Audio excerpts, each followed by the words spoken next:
قابل حضرات اور حاضرین مجلس، اللہ رب العزت نے انسان کو اپنی قدرت سے پیدا فرما کر اور کچھ مہلت دے کر یہ دنیا میں بھیجا ہے۔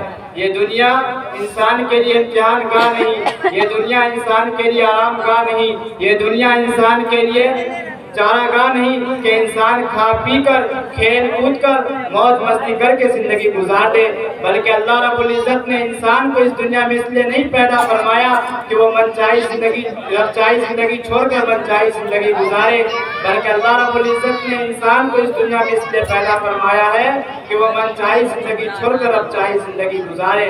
اللہ رب العزت نے اس دنیا کو انسان کے لیے ایک امتحان گاہ بنایا ہے۔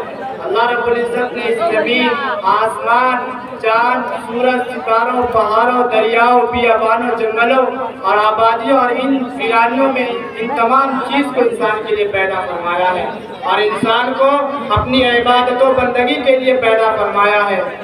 جیسا کہ اللہ رب العزت نے قرآن کریم میں ارشاد فرمایا وَمَا خَلَقْتُ الْجِنَّ وَالْإِنسَ إِلَّا لِيَعْبُدُونِ کہ ہم نے انسان اور جنات کو صرف اور صرف اپنی عبادت و بندگی کے لیے پیدا فرمایا ہے۔ تو اس سے معلوم یہ ہوا کہ انسان کی پیدائش کا اصل مقصد اللہ رب العزت کی بندگی ہے۔ صحیح معنی میں بندہ وہی ہے جس کے اندر بندگی ہو، ورنہ وہ سراسر گندا اور جھوٹ و فریب کا پرندہ ہے۔ میرے دوستو، انسان کی زندگی ہوا میں رکھے ہوئے چراغ کی طرح ہے۔ جس طرح سے ہوا کے اندر رکھا ہوا چراغ ایک جھونکے میں بجھ جاتا ہے اور جس طرح سے آنکھوں کا آنسو پلک جھپکتے ہی مٹی میں مل جاتا ہے اور جس طرح سے پانی کا بلبلا ایک پل میں ختم ہو جاتا ہے، بالکل ٹھیک اسی طرح سے انسان ایک پل میں اس دنیا سے اگلی دنیا کی طرف رخصت ہو جاتا ہے۔ کیا بھروسہ ہے زندگانی کا، آدمی بلبلا ہے پانی کا۔ میرے دوستو، موت کتنا لفظ ہے۔ موت سے ہر جاندار بھاگتا ہے، موت سے ہر مخلوق ڈرتی ہے۔ موت کو کوئی بھی اپنے قریب آنا بالکل پسند نہیں کرتا، موت کے طرز جان کو کوئی پینا گوارا نہیں کرتا، مگر اس کے باوجود موت ہر ایک کے پاس آتی ہے، چاہے وہ نبی ہو یا ولی، چاہے وہ عالم ہو یا جاہل، چاہے وہ شہر کے رہنے والا ہو یا دیہات کا، چاہے وہ مسافر ہو یا مقیم، چاہے وہ دیہات میں رہنے والا ہو یا شہر کا، چاہے وہ محلوں میں زندگی گزارنے والا ہو یا جھوپڑیوں میں، موت ہر ایک کے پاس آتی ہے۔ موت کا حکم سب پر برابر چلتا ہے، موت کی گرفت سے کوئی آزاد نہیں ہے، موت کا طرز جام ہر ایک کو پینا پڑے گا۔ جیسا کہ اللہ رب العزت نے قرآن کریم میں ارشاد فرمایا کل نفس ذائقۃ الموت کہ موت کا مزہ ہر ایک جاندار کو چکھنا ہے، موت کا تلخ جام ہر ایک کو پینا پڑے گا، چاہے وہ پینا گوارا کرے یا نہ کرے۔ موت ہر ایک کو اسی خاک میں سونا پڑے گا جس خاک اور جس مٹی سے وہ پیدا ہوا ہے۔ کسی شہر نے کیا ہی خوب کہا ہے، آنے والی کسی سے ٹالی نہ جائے گی، روح رگ رگ سے نکالی جائے گی، تجھ پہ ایک دن خاک ڈالی جائے گی، کر لے جو کرنا ہے آخر موت ہے۔ میرے دوستو، جس وقت موت کا آنے کا وقت آئے گا وہ آ جائے گی، اس میں نہ تو ایک سیکنڈ کے لیے تقدیم و تاخیر ہوگی اور نہ ہی اس کو بادشاہ کے حکم سے مخلوق کے لیے روک سکتے ہیں۔ جیسا کہ اللہ رب العزت نے قرآن کریم میں ارشاد فرمایا اینما تکونوا یدرککم الموت ولو کنتم فی بروج مشیدہ، اور نہ ہی موت کو کسی حکومت و سلطنت اور قوت و بازو کے ذریعے روکا جا سکتا ہے۔ اس آیت کی تفسیر کسی قلمدار نے کیا ہی خوب کیا ہے، موت کو اگر حکومت کے ذریعے روکا جاتا تو فرعون کو کبھی موت نہیں آتی، موت کو اگر مال و دولت کے ذریعے ٹالا جا سکتا تو قارون کو کبھی موت نہیں آتی، موت کو اگر خوبصورتی کے ذریعے ٹالا جا سکتا تو حضرت یوسف علیہ السلام کو کبھی موت نہیں آتی، موت کو اگر قوت بازو کے ذریعے ٹالا جا سکتا تو حضرت علی رضی اللہ تعالیٰ عنہ اور رستم جیسے بڑے بڑے پہلوانوں کو کبھی موت نہیں آتی، موت کو اگر نبوت کے ذریعے ٹالا جا سکتا تو انبیاء علیہ السلام کو کبھی موت نہیں آتی، موت کو اگر حکمت اور دباؤ کے ذریعے ٹالا جا سکتا تو جالسون اور افلاطون کو کبھی موت نہیں آتی، موت کو اگر علم و دانائی کے ذریعے ٹالا جا سکتا تو حضرت لقمان رضی اللہ عنہ کو کبھی موت نہیں آتی، موت کو اگر سخاوت کے ذریعے ٹالا جا سکتا تو عادل دائی کو کبھی موت نہیں آتی، موت کو اگر عدل و انصاف کے ذریعے ٹالا جا سکتا تو نوشہرہ اور حضرت عمر بن عبدالعزیز کو کبھی موت موت نہیں آتی۔ موت کو اگر وفاؤں کے ذریعے ٹالا جا سکتا تو نیک بیوی اپنے سامنے جوان خاوند یعنی شوہر کو کبھی مرنے نہ دیتی۔ موت کو اگر لاڈ و پیار کے ذریعے ٹالا جا سکتا تو ماں اپنے گود میں بڑے معصوم بچے کو کبھی مرنے نہ دیتی۔ اے اللہ کے بندو، مرنے والوں سے، دنیا سے جانے والوں سے عبرت حاصل کرو کہ وہ اپنے اعمال سچے مالک کے پاس لے کر جا رہا ہے۔ ایک دن ہمیں بھی کہنا اس مالک کی طرف جانا ہے اور اپنے اعمال لے کر جانا ہے۔ وہاں نہ تو ہماری دکانیں کام آئے گی، نہ فیکٹریاں، نہ کارخانے کام آئیں گے، وہاں تو ہمارا اعمال کا کھرا سکہ چلے گا۔ وہاں نہ تو ہماری ذکاوت و ذہانت اور چالاکی کام آئے گی، وہاں نہ تو ہمارا عہدہ و منصب کام آئے گا، وہاں تو ہمارا اعمال کا کھرا سکہ چلے گا۔ اے موت سے غافل انسان، اے دنیا کے فریفتہ ہونے والے انسان، اے آخرت کو بھول جانے والے انسان، کہاں گئے وہ لوگ جو اپنے آپ کو انا ربکم الاعلی کہا کرتے تھے؟ کہاں گئے وہ لوگ جو دنیا میں سب سے بڑا خدا سمجھتے تھے؟ کہاں گئے وہ بڑے بڑے بادشاہ جن کے قلعوں اور فوجوں کے ذریعے حفاظت کی جاتی تھی؟ کہاں گئے وہ بڑے بڑے مال و دولت والے جن کی خزانے کی چابیاں کچروں پر ڈالی جاتی تھی؟ حقیقت موت نے ان سب کو برباد کر کے رکھ دیا۔ اور دوسری جگہ اللہ رب العزت نے سورہ جمعہ میں موت ہی کے متعلق ایک آیت ارشاد فرمائی ہے۔ وہ آیت یہ ہے، قُلْ إِنَّ الْمَوْتَ الَّذِي تَفِرُّونَ مِنْهُ فَإِنَّهُ مُلَاقِيكُمْ ثُمَّ تُرَدُّونَ إِلَىٰ عَالِمِ الْغَيْبِ وَالشَّهَادَةِ فَيُنَبِّئُكُم بِمَا كُنتُمْ تَعْمَلُونَ۔ اللہ رب العزت اپنے نبی سے کہہ رہے ہیں، اے نبی فرما دیجئے جس موت سے تم فرار کرتے ہو کہیں تمہیں ضرور ملے گی، اور تمہیں اس مالک کی طرف لوٹنا ہے جو تمہارے ظاہر و باطن اور اندر باہر کا علم رکھتا ہے۔ اور تمہیں کل قیامت کے دن جس میں اولین آخرین لوگ جمع ہوں گے اور نفسی کا عالم ہوگا اور تمہارے اعمال سے تنبیہ کرے گا۔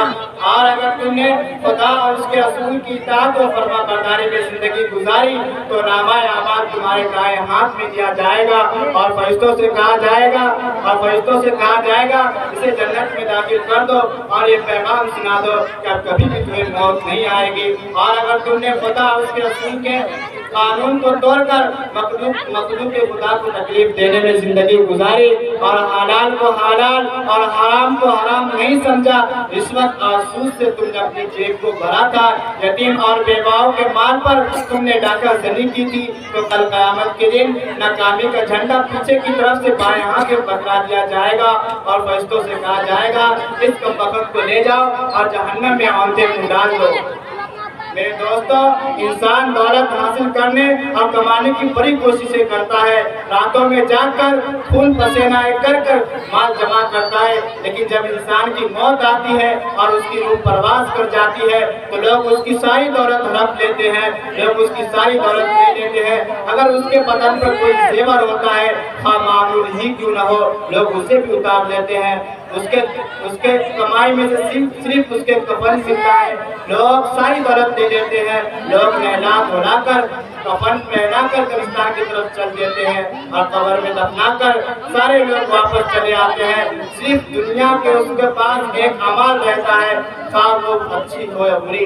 اسی چیز کے متعلق اللہ رب العزت نے اسی چیز کے متعلق رسول اللہ صلی اللہ علیہ وسلم نے فرمایا کہ میت کے پیچھے 3 چیزیں جاتی ہے، اس میں سے 2 لوٹ آتی ہے اور 1 رہ جاتی ہے۔ لوٹنے والی چیز اس کا مال اولاد ہے، صرف اعمال اس کے ساتھ رہ جاتا ہے، خواہ اچھے ہو یا برے۔